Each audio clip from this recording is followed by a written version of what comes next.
Hello my friends and welcome back to the rabbit hole. Today's video is going to be kind of an intro to the skincare ingredient known as peptides. I love peptides. I've been talking about them on this channel for years, and I've been wanting to make this video for years as well. The thing is, this is a very complex topic. And yet, with this vast topic of peptides, I do think that this might be the best way to begin approaching this topic, and you all can let me know if you want me to elaborate more on any of the peptides that I talk about in this video, because yes, it's a giant topic. Today's video is also sponsored in part by Medicube. They reached out to me and asked if I was interested in sharing my favorite products and my honest opinions about them, and of course I said yes. That's the only kind of sponsorship I want to do on this channel, so thank you kindly to Medicube. Also, stay to the end of this video to find out how to enter into a giveaway. Let's start this video off with a brief intro into peptides, what they are, what they do, and then we'll talk about some specific examples through the products that I've chosen. So, peptides. Peptides are, of course, comprised of amino acids. Amino acids are the building blocks of proteins. Hence, peptides kind of fall in the middle. Proteins are, of course, very important to us. We have all kinds of proteins in our body, and specifically in the context of skincare, there's some that we talk about more so than others. For example, collagen protein. In fact, our skin is primarily collagen. It is very important for our skin. It's what gives us flexibility. It's what keeps our skin looking youthful. The tragedy is that as we age, we do lose some of that collagen, and of course that contributes to the signs of aging. So in ye olden days of skincare, when the industry was a baby, there was this idea of just putting collagen topically on your skin. And while that might sound nice in theory, the problem with collagen protein is that it is too large to actually absorb into our skin. So what was happening is, sure, it acts as a humectant on the skin, no question about that, but it doesn't penetrate, so it doesn't cause any kind of long-term changes. Thus enter peptides, like we just talked about. Peptides are part of protein. They are what makes up the protein, and therefore they are small enough to actually penetrate into your skin and actually make some changes within your skin. But again, it's a huge category, so we can actually divide this up into 4 different types of peptides. The first is going to be signal peptides. These peptides get quite a lot of attention because they can do things like signal your body to produce more collagen. So if we can't topically apply a collagen protein and put it back into our skin, what if we apply portions of those portions of proteins say, hey, we need to make more collagen protein here, then we actually could see some great anti-aging benefits. We have enzyme inhibitor peptides, and these are also very important in talking about collagen. So you don't just have your skin producing collagen, you also have your skin breaking down collagen. And again, more of that happens as you age. So enter these peptides that can inhibit the breakdown of collagen. If you not only have signal peptides and enzyme inhibitor peptides, you are creating more collagen and preventing the destruction of your pre-existing collagen. Then we have neurotransmitter inhibitor peptides, and while that sounds like quite a mouthful, these are getting a lot of attention these days. These are peptides that may reduce the amount of expression on your face, and since of course the cause of wrinkles is repeated expressions, if you can just kind of take the edge off of that and reduce it, you may see fewer wrinkles. And then we also have carrier peptides. Now, if you ask me, these do not get enough attention, but they're very important in what they can do, and that is to play a role in wound healing. Now listen, if you have sensitive skin or difficult skin like I do, you too probably want to know a little more about these carrier peptides. As promised, let's talk about some specific peptide examples through product examples. We'll just start off this video with our sponsor, the Medicube Deep Reviving Peptide Eye Cream. This is a product that contains 4 different peptides. That is important, more on that later. And they also disclose the amount of peptides in here at 20,000 parts per million. It is very exciting for me to see this disclosed. The amount of peptides is very rarely disclosed in products, and I think that part of the reason for that is because you actually need very small amounts of peptides. For example, one study that I looked at examined 7 parts per million of the peptide they were studying. So first up, we have acetohexapeptide 1, which is a very commonly used peptide. It is also known as melitane. That is a peptide that helps protect against UV-induced damage or free radicals. Then we have palmitoyl tripeptide 5, which is a signal peptide. That is one of those ingredients that signals to your skin to produce more collagen. Then we have acetyldipeptide 1 cetyl ester, which now we are back to another one of those more calming peptides. This peptide actually signals the skin to relax, and there's a very interesting published study on this one. They actually blessed these poor participants. They took participants and had them rub capsaicin containing cream on them. Would you want to be in this study? Because I'm really not sure I would want to do this, but they did have them follow with this peptide ingredient, and they did see a decrease in the irritation. And then finally, acetyloctapeptide 3. This one is also known as SNAP8, and this is a newer peptide to the market, and yet one that is similar to another peptide you may be familiar with, acetohexapeptide 8. Now, I know some of you are familiar with argireline, which is yet another neurotransmitter inhibiting peptide, but with this one being a newer generation, the manufacturers did do a study in which they compared SNAP8 here to the older argireline, and they found that it reduced wrinkles by 35% in comparison to argireline's 27%. So again, I picked this product because I am excited about it. I think it is a brilliant formula to have these 4 different peptides that are all giving you different benefits that are all relevant for your skin. You do need to be fighting UV damage. You do want to increase collagen production. And of course, you want to protect your skin as well in case there is any irritation that you're dealing with. It's a brilliant formula, and it's done very, very well. I will make sure to show you a clip of me applying this so you can see it's one of those just absolutely beautiful textures.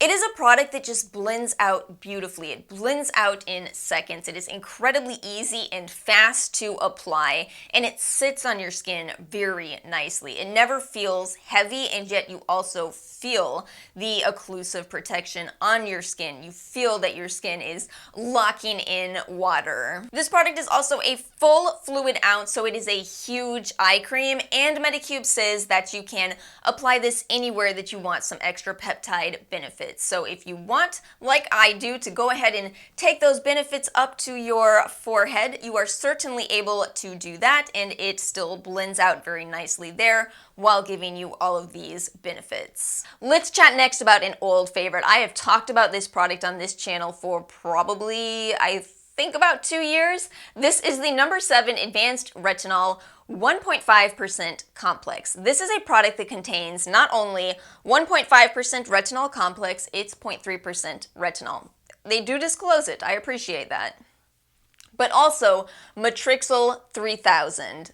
Matrixyl is a very popular peptide blend. So not only are peptides something that you can easily pair with retinol as there's no added irritation, but they also work harmoniously together. Retinol and peptides benefit from each other. So while you have retinol out here increasing the turnover of your skin, you have peptides improving your skin from within. Brilliant formula. This is my top recommendation for a starter retinol. I know it can sound strong to say 0.3%, but I would recommend that every other night. Of course, I am not your dermatologist, but that is what I did and do to this day. I still alternate days on and off with retinol. So let's talk a little bit about that Matrixyl 3000 ingredient. So it's actually 2 peptides, the first of which is palmitoyl tripeptide 1. This is another one of those signaling molecules. And it's actually a peptide from type 1 collagen. It is a fragment of type 1 collagen. The idea is that when you apply that topically to your skin, it signals to your skin that we have broken collagen in this area and hence we need to make more collagen. And as for the other peptide that is used in Matrixyl 3000, it is palmitoyl tetrapeptide 7. It is yet another calming peptide. This is a peptide that reduces inflammation signals in your skin, specifically IL-6. And it also helps with a slower degradation of collagen like we talked about before. So that's why it's such a classic combo, is because it is two peptides working together harmoniously. And this product also does contain acetyl dipeptide 1 acetyl ester, which we already talked about in the Medicube product. So again, what you're really picking up on at this point in this video is that these products are all utilizing the different types of peptides out there so that you have a very well-rounded product. You know I'm not going to get through today's video without talking about acetyl hexapeptide 8, right? So for my final product, I've decided to talk about the Out Wrinkles. It's kind of funny because I do have mixed feelings on this product and I'll share all of them with you. Alas, it's a good formula. So yes, this is a product that contains acetyl hexapeptide 8. By the way, that is also known as acetyl hexapeptide 3, which is just a fantastic curveball, right? Oh, it's both. This is argireline, and it is a very well-studied peptide ingredient. It is not only a very well-studied ingredient, but it also has a lot of anecdotal experience because The Ordinary happens to have an argireline product that a lot of people have tried and a lot of people swear by. So I want to make sure I explain the mechanism of what's going on with argireline. Basically, when you go to make an expression, your brain has to send out this signal to your eyebrows so that they can furrow. And in order for that signal to get there, picture a door with a lock on it.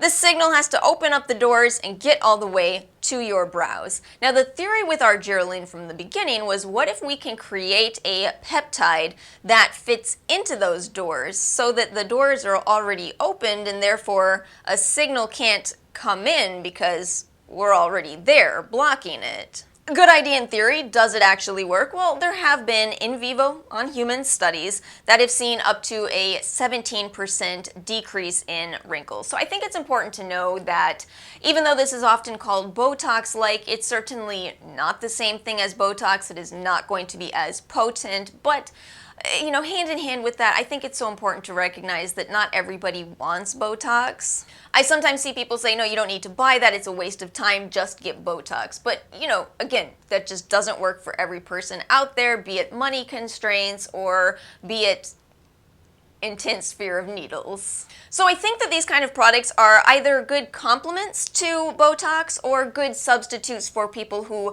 are absolutely not seeing Botox as an option. But I think one thing that's so funny about this is that one of the most cited studies is a study that I'll have in the citations below, which looks at this ingredient in microneedling patches.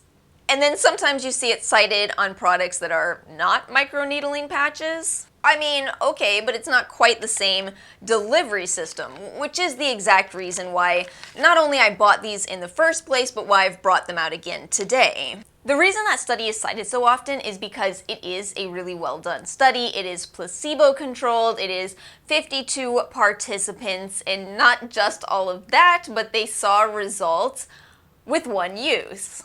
But also, of course, they did because it's a microneedle delivery system as opposed to just a topical product, right? So actually, all they did is they used the microneedle patches once a week over the course of 4 weeks. And they did see incredible results with using the argireline ingredient, again, in a microneedle delivery system. I like this product, but I have some gripes with it. One is something that I should have figured out for myself. So when I went to buy this product, which by the way is $45 for 12 patches, I had it in my head that it was 12 full forehead patches. So okay, that's like the study, but 3 times, right? Not too bad. But the reviewers warned me, man, they warned me. They said that these are very, very tiny patches, and they are. So I have two little tiny fine lines on my forehead that are fairly close to each other, so I said, okay, well, even if they're smaller, hopefully they fit both of those. They're so small that they only fit one at a time, and then the adhesive portion of the patch blocks the other side, so I can't even use two at once. I have to pick and choose. So it ends up being a very expensive product, which does bring us full circle to the whole, well, just get Botox conversation. It could kind of be the same end cost as Botox, and yet probably not the same results. But again, for some people, they're not interested in Botox, and that is a-okay. So this still may be a good option. I think at the end of the day, I just wish PSAT would make these bigger. Problem solved. And again, you know, we have another product here where even though they don't disclose the amount of peptides, I don't think it would really be all that helpful as we have such a different delivery system. And yet we do have a lot of different peptides. We yet again have retinol in here. We have medecasoside. It's a very calming and anti-aging formula. It's just expensive. It's just expensive. So bottom line for this video, I absolutely think peptides have a lot of promise. I think that there are certain things to look for in choosing a peptide product, namely lots of different peptides and peptides that function in different ways so that you are getting a well-rounded product. But again, non-irritating ingredients that can complement a lot of different other actives in your skincare routine.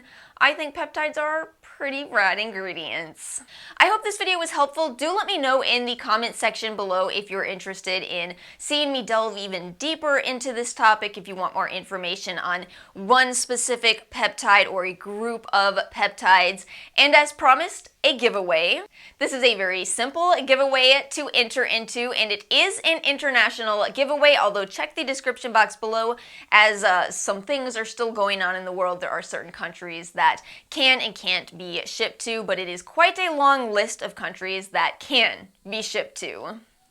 So all you have to do to enter is leave a comment in the comment section below, letting me know that you would like to enter into this giveaway. The giveaway will end this Friday, so it's a quick little giveaway. Make sure you enter as soon as possible, and also do leave me a way to get in touch with you if you just want me to reply to the comment. If you are the winner, that's a-okay. You can also leave your Instagram or Twitter handle.